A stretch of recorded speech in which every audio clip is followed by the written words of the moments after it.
Swastiastu. Halo anak-anak, bagaimana kabarnya semua? Semoga dalam keadaan sehat dan masih tetap semangat. Pada hari ini kita akan membahas materi IPA kelas 8 yaitu tentang gerak pada benda bersama Ibu Niputu Idayani, guru SMP Negeri 3 Kubu.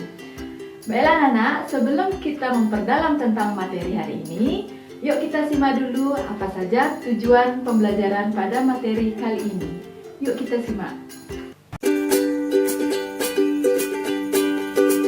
Tujuan pembelajaran pada pertemuan kali ini adalah A. Mendeskripsikan konsep gerak lurus, B. Memahami tentang besaran-besaran pada gerak lurus dan jenis-jenis gerak lurus, C. Menghitung kelajuan, kecepatan, dan percepatan pada beberapa contoh kasus.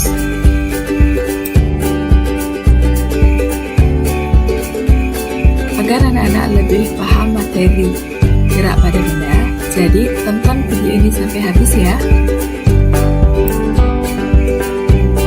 Tahukah anak-anak bagaimana ya suatu benda dikatakan bergerak?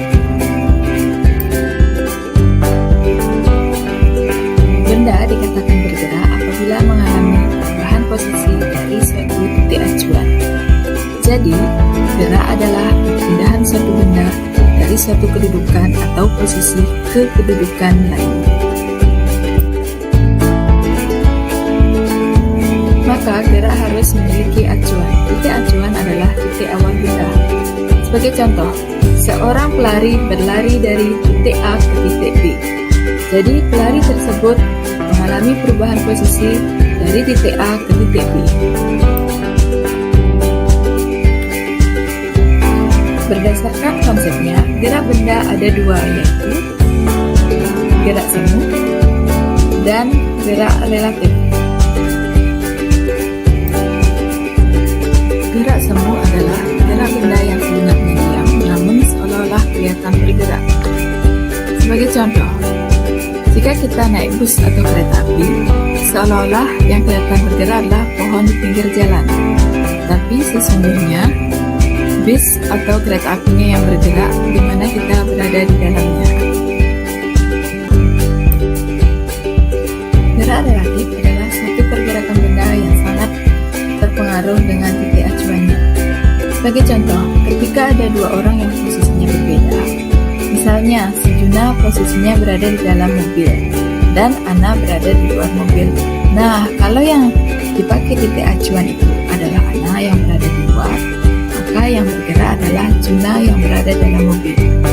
Tetapi kebalikannya, kalau yang jadi titik acuannya itu Juna yang ada dalam mobil, berarti yang bergerak adalah Ana.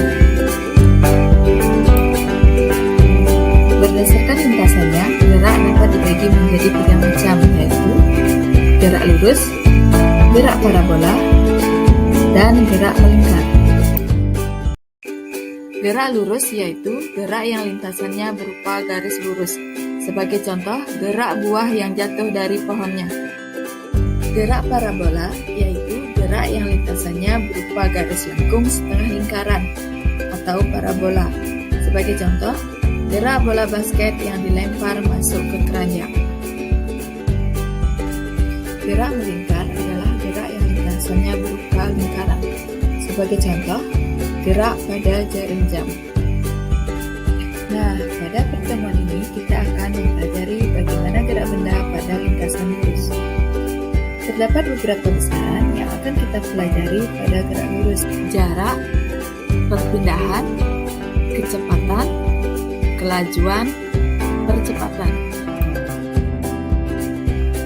Jarak merupakan panjang lintasan yang ditempuh dalam selang waktu tertentu dan merupakan besaran saklar yang tidak tergantung pada arah. Sedangkan perpindahan merupakan perubahan kedudukan atau posisi dalam selang waktu tertentu dan merupakan besaran vektor, yaitu besaran yang mempunyai nilai dan arah. Perpindahan dihitung dari kedudukan awal dan kedudukan akhir atau jarak terdekat dari kedudukan awal sampai kedudukan akhir. Contoh untuk menentukan jarak dan perpindahan yaitu Novi pergi ke rumah Agus menggunakan sepeda. Novi bergerak ke utara sepanjang 3 km dari rumah, lalu menuju ke timur sepanjang 4 km. tentukan jarak dan perpindahan yang ditempuh oleh Nopi. Ayo anak-anak, siapa yang sudah ada bayangan berapa jarak dan perpindahan yang ditempuh oleh Nopi? Pembahasannya, Nopi bergerak ke utara sepanjang 3 km, yaitu dari titik A ke titik B. Kemudian Nopi bergerak ke timur sepanjang 4 km, yaitu dari titik B ke titik C.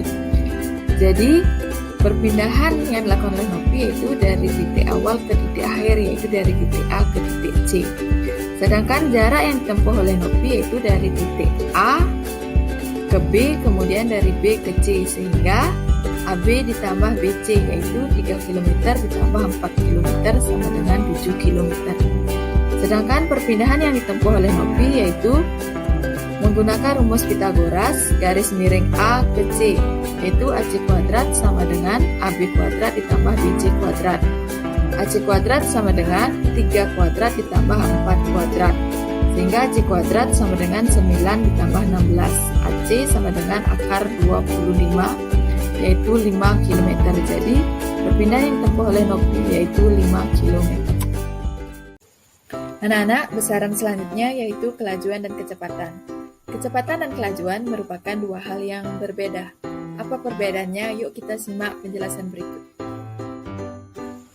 Kalau kelajuan merupakan besaran skalar dan hanya menunjukkan besar atau nilai dari kecepatan.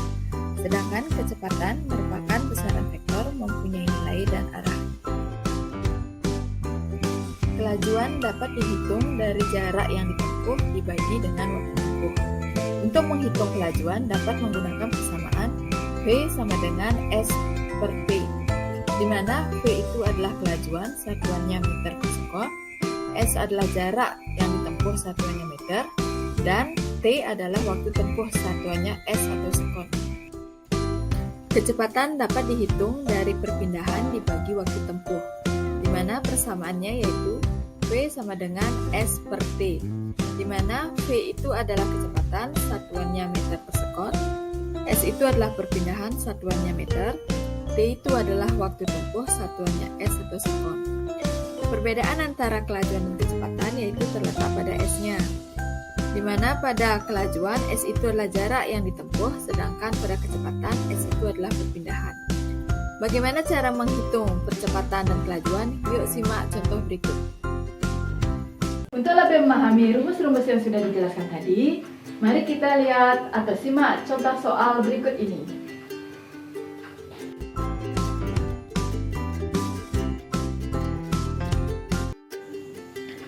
Contoh soal yang nomor 1 yaitu sebuah mobil bergerak lurus ke timur sejauh 100 meter selama 5 sekon, lalu bergerak lurus ke barat sejauh 50 meter selama 1 sekon. Berapakah kelajuan dan kecepatan mobil tersebut? Di sini dari soal diketahui bahwa sebuah mobil bergerak lurus ke timur sejauh 100 meter, yaitu dari A ke titik B. Kemudian selama 5 sekon bergerak lurus ke barat sejauh 50 meter, yaitu ke titik C. Berapakah kelajuan dan kecepatan mobil tersebut? Untuk menghitung kelajuan dan kecepatan, kita cari dulu jarak tempuh dari mobil tersebut, yaitu jarak sama dengan panjang lintasan ke timur ditambah dengan panjang lintasan ke barat, yaitu dari A ke B ditambah dari B ke C. Dari A ke B yaitu 100 meter, kemudian ditambah dari B ke C yaitu 50 meter.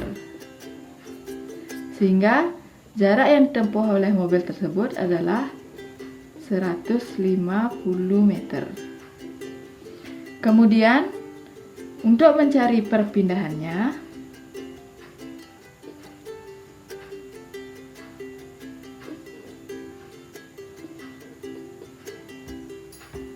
yaitu jarak ke timur dikurangi dengan jarak ke barat, yaitu AB dikurangi BC, sama dengan 100 meter dikurangi dengan 50 meter, sehingga perpindahannya menjadi 50 meter. Setelah didapatkan jarak dan perpindahannya, kita dapat mencari kelajuan dan kecepatan mobil tersebut. Untuk mencari kelajuan, ini diperoleh dari persamaan jarak dibagi waktu, yaitu S per T. Jarak yang diperoleh tadi yaitu sebesar 150 meter, kemudian dibagi dengan waktunya yaitu 5 sekon, sehingga diperoleh kelajuan dari mobil tersebut yaitu 30 meter per sekon. Kemudian untuk mencari kecepatannya, ini diperoleh dari persamaan perpindahan dibagi waktu yaitu S per T, di mana perpindahan yang diperoleh yaitu 50 meter dibagi dengan waktunya yaitu 5 sekon, sehingga diperoleh kecepatan 10 meter per sekon. Jadi kelajuan dari mobil tersebut adalah 30 meter per sekon dan kecepatannya adalah 10 meter per sekon. Contoh soal yang kedua, Doni berlari dengan kelajuan tetap 2 meter per sekon. Jarak yang ditempuh selama 25 sekon adalah, untuk mencari jarak yang ditempuh, kita buat dulu diketahui. Yang diketahui dari soal yaitu, yang pertama adalah kelajuan disimbolkan dengan V, yaitu sebesar 2 meter per sekon. Kemudian yang diketahui lagi yaitu waktu, yaitu sebesar 25 sekon. Yang ditanyakan yaitu jarak disimbolkan dengan S. Untuk menyelesaikan soal yang nomor 2 ini, yaitu dengan cara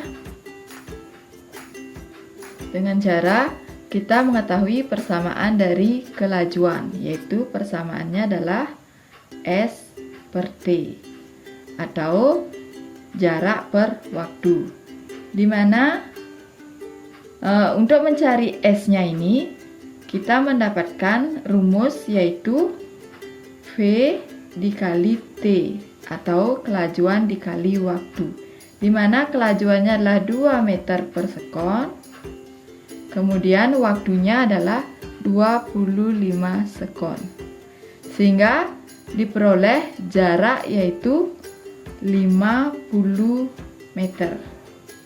Jadi jarak yang ditempuh Doni pada saat berlari yaitu sebesar 50 meter. Contoh soal yang ketiga yaitu, sebuah bus melaju dari halte menuju ke terminal yang berjarak 10 km dengan kecepatan tetap 50 km per jam. Bus akan sampai ke terminal dalam waktu. Untuk menjawab soal ini, kita buat dulu diketahui.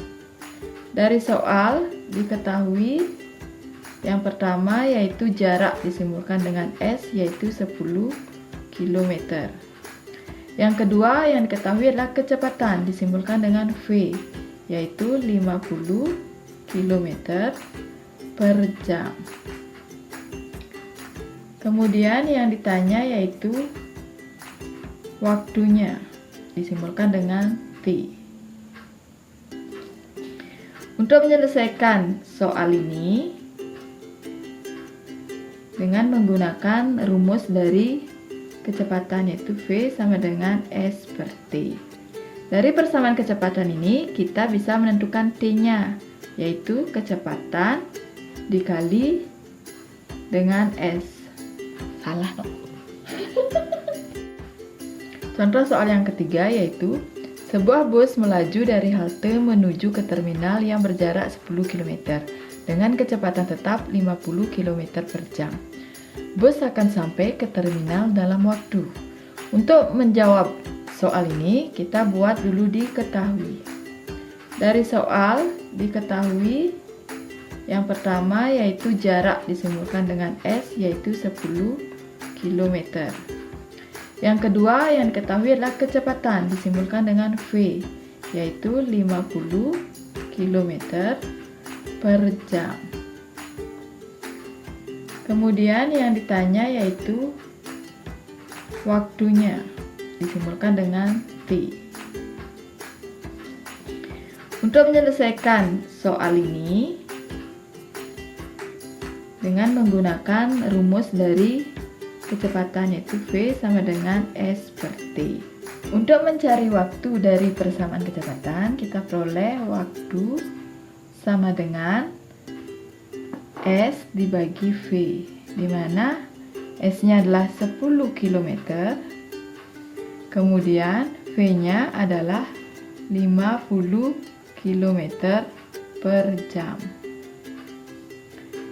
Dari persamaan ini diperoleh waktunya yaitu 0,5 jam atau setengah jam, atau kalau diubah ke menit menjadi 30 menit. Jadi waktu yang diperlukan bus melaju dari halte menuju ke terminal yaitu sebesar 30 menit. Contoh soal 4. Pak Nandang berangkat kerja ke kantor dengan mengendarai sepeda motor. Lama perjalanannya adalah 45 menit. Jika kecepatan sepeda motor 60 km per jam, maka tentukan jarak dari rumah Pak Nandang ke kantor. Untuk menentukan jarak dari rumah Pak Nandang ke kantor, maka kita buat apa saja yang diketahui pada soal.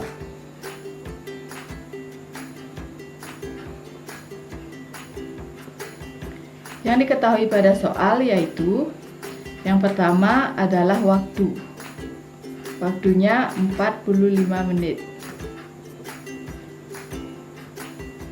Yang kedua yaitu kecepatan atau V sama dengan 60 km per jam. Kemudian yang ditanyakan adalah jarak atau disimbolkan dengan S. Kemudian cara menyelesaikannya adalah sebelum ke persamaan, kita lihat dulu satuan dari besaran yang diketahui. Karena di sini waktunya adalah satuannya menit, sedangkan kecepatannya adalah kilometer per jam. Jadi waktunya diubah dulu ke jam, yaitu 45 menit sama dengan 45 per 60 jam. Kemudian persamaannya untuk mencari jarak yaitu diperoleh dari persamaan kecepatan yaitu V sama dengan jarak dibagi waktu.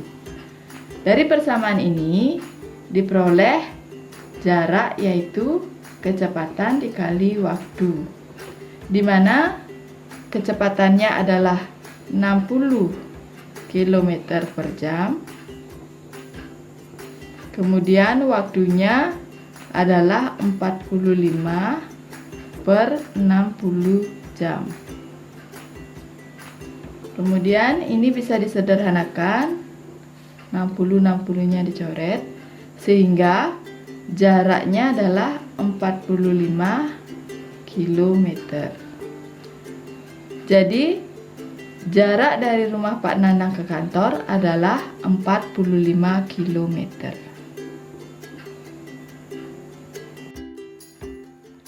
Contoh soal kelima. Seorang atlet sepeda mengayuh sepedanya pada lintasan balap yang lurus. Dalam waktu 30 detik, ia menempuh jarak 20 km. Tentukan berapa kecepatan rata-rata atlet sepeda itu. Yang diketahui pada soal yaitu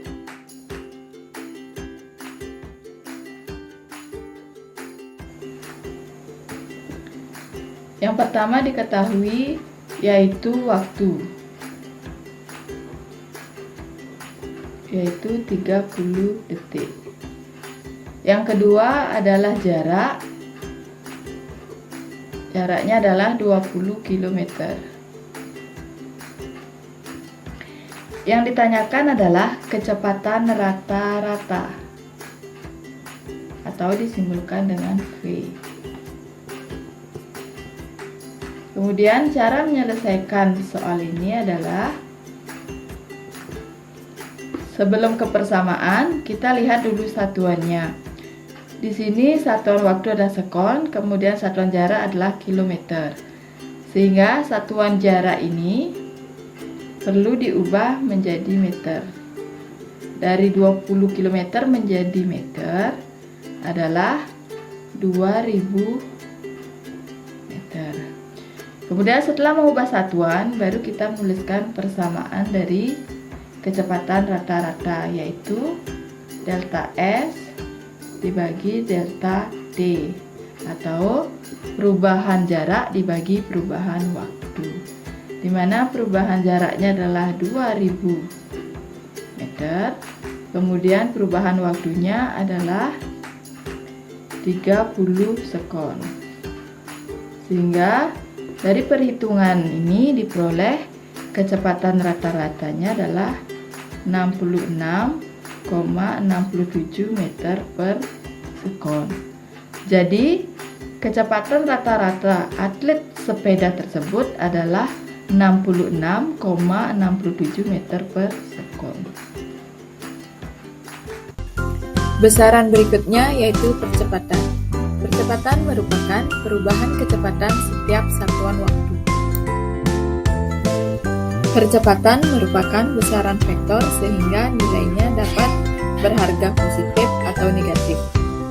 Percepatan yang berharga negatif disebut dengan perlambatan, sedangkan percepatan yang berharga positif disebut dengan percepatan. Rumus percepatan yaitu A sama dengan delta V per T, di mana A itu adalah percepatan, satuannya meter per sekon kuadrat. Delta V yaitu perubahan kecepatan, satuannya meter per sekon. T adalah waktu, satuannya sekon atau S. Percepatan rata-rata adalah perubahan kecepatan dalam selang waktu tertentu, di mana rumus percepatan rata-rata yaitu A sama dengan delta V per delta T, di mana A adalah percepatan rata-rata, satuannya meter per sekon kuadrat. Delta V adalah perubahan kecepatan, satuannya meter per sekon. Delta T adalah perubahan waktu, satuannya S atau sekon. Untuk lebih memahami penerapan rumus percepatan dan percepatan rata-rata, ayo kita simak contoh berikut. Contoh soal yang pertama, sebuah mobil melaju dengan kecepatan awal 3 meter per sekon. Kemudian dipercepat dalam waktu 2 sekon menjadi 5 meter per sekon. Berapa percepatan mobil tersebut? Dari soal ini diketahui kecepatan awal dari mobil tersebut adalah 3 meter per sekon. Di sini disimbolkan dengan V0, yaitu 3 meter per sekon. Kemudian kecepatan akhirnya ini disimbolkan dengan V1, yaitu 5 meter per sekon. Kemudian diketahui juga waktunya yaitu 2 sekon. Yang ditanyakan yaitu tentang percepatan, disimbolkan dengan A. Untuk menyelesaikan soal ini, kita bisa menyelesaikan dari persamaan percepatan yaitu delta V atau perubahan kecepatan dibagi dengan waktu, di mana delta P itu diperoleh dari V1 dikurangi V0 dibagi T, di mana V1 itu adalah 5 meter per sekon, kemudian V0 nya adalah 3 meter per sekon. Ini dibagi dengan waktu yaitu 2 sekon, sehingga diperoleh percepatan yaitu 2 meter per sekon dibagi 2 sekon, sehingga percepatannya menjadi 1 meter per sekon kuadrat. Jadi percepatan mobil tersebut adalah 1 meter per sekon kuadrat. Contoh soal yang kedua, sebuah motor awalnya bergerak dengan kecepatan yaitu 10 meter per sekon. Kemudian di depannya ada seekor sapi lewat dan akhirnya motor tersebut bergerak dengan kecepatan 2 meter per sekon dalam waktu 4 detik. Hitunglah perlambatan dari motor tersebut. Dari soal diketahui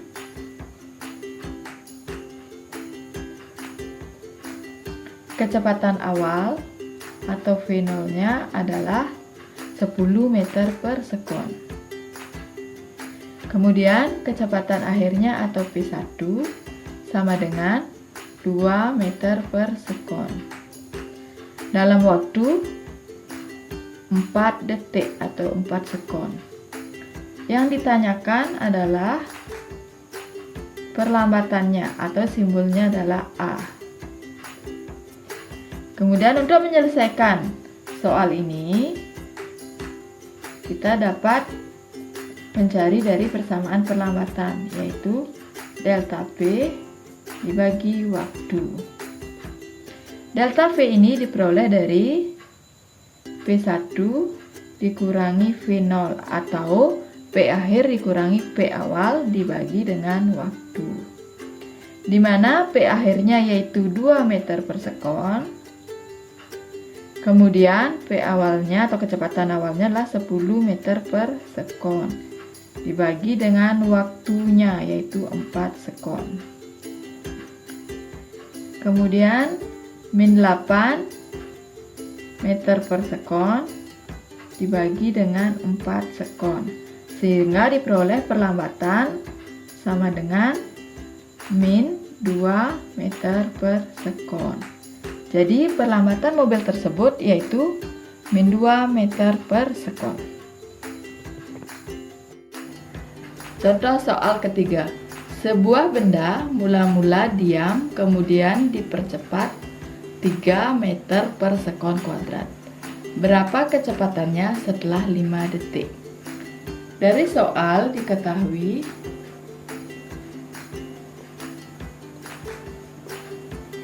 yang pertama adalah kecepatan awal atau V0 sama dengan 0. Kemudian yang kedua yang diketahui adalah percepatan, yaitu A sama dengan 3 meter per sekon kuadrat. Kemudian yang selanjutnya yang diketahui yaitu waktu atau T sama dengan 5 sekon. Kemudian yang ditanyakan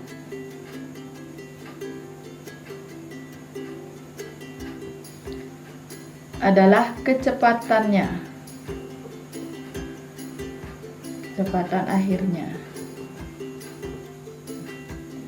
Untuk mencari kecepatan akhirnya, kita pakai persamaan percepatan dulu, yaitu A sama dengan delta V dibagi T, di mana delta V ini adalah P1 dikurangi V0 dibagi oleh waktu. Kita masukkan angka-angkanya. P1-nya adalah yang akan dicari. Kemudian V0-nya adalah 0. Kemudian T-nya adalah 5. Kemudian A-nya ini sudah diketahui tadi, yaitu sebanyak 3, sebesar 3 meter per sekon kuadrat.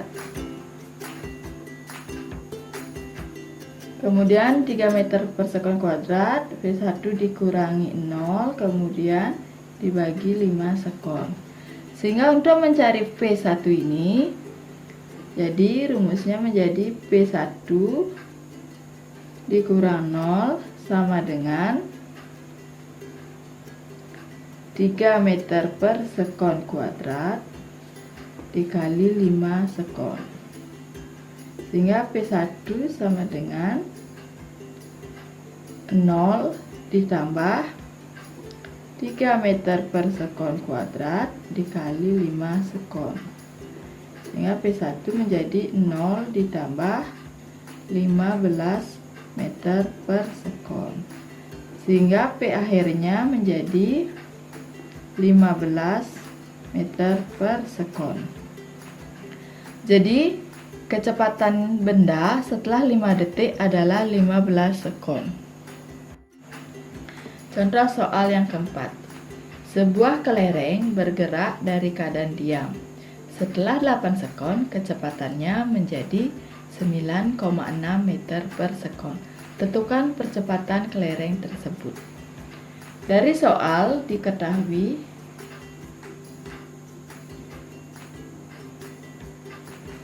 yang pertama yaitu adalah waktu sama dengan 8 sekon. Kemudian yang kedua adalah kecepatan awalnya, yaitu 0 karena diam. Kemudian kecepatan akhirnya P1 sama dengan 9,6 meter per sekon. Yang ditanyakan adalah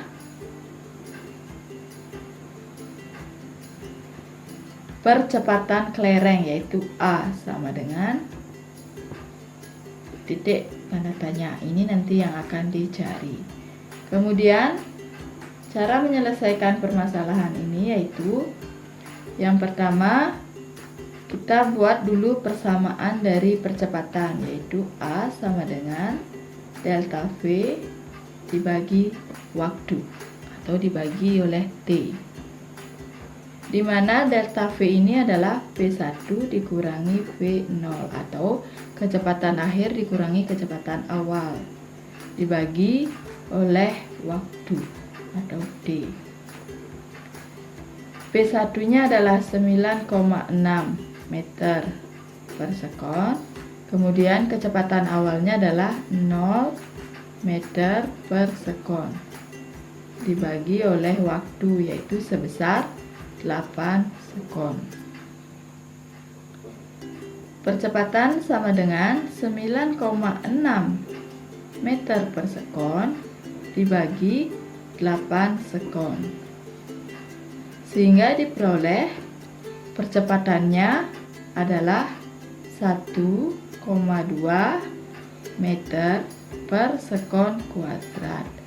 Jadi percepatan kelereng setelah 8 sekon adalah 1,2 meter per sekon kuadrat.